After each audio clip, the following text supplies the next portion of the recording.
honestly, parang yung ibang tao iniisip nila gumagawa lang tayo ng content. But it takes a lot of courage to put yourself out there, to expose yourself in like comments from people who don't know you, and then sobrang negative pa ng mga comments nila. So you didn't stop on learning and improving. Yeah, And faith is one of the reasons why you're here right now. exactly.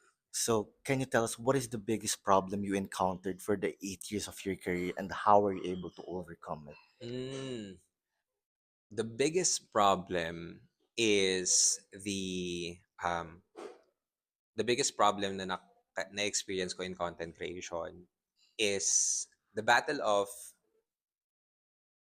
yung courage for me to say the things that I want to say. It's always that. I always find myself in moments na ipopost ko ba tong content na to? But if I do, I'll get judged. It's ano mo yun, I'll get hate. I'll probably get hate. I'll probably have a lot of people post negative comments about me. And it's not there's not this one big problem, but it's those series of should I post this? May makikinig ba? It's that battle na pumipigil parang sa akin. Yun man nagiging problema ko. But I do realize na like the more scary or the scarier it is for me to post the content, the more I need to post it.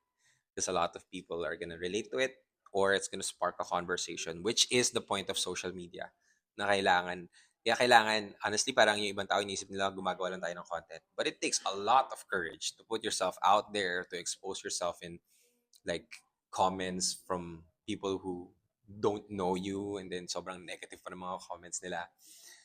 But it's that courage talaga na pag natatakot ako, yun lang yung binabalik-balikan ko lang yung sarili ko lagi na no, it's this is for the people na matutulungan ko.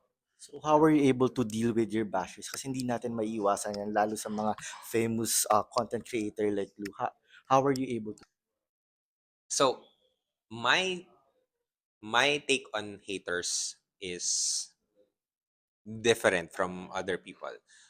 How I see haters or negative comments are opportunities for me to either explain more kung ano yung stand ko or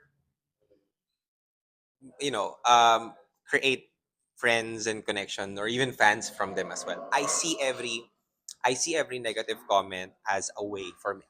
Kunyari yung ibang tao, well, if hindi ka naman like totally cancelable, like yung iba dyan, na, malala talaga yung mga ginagawa. Pero kung alam ko naman na wala akong ginagawang illegal, immoral, or life-threatening, I'm gonna post my stuff. And if you don't like it, that's on you. But as long as wala akong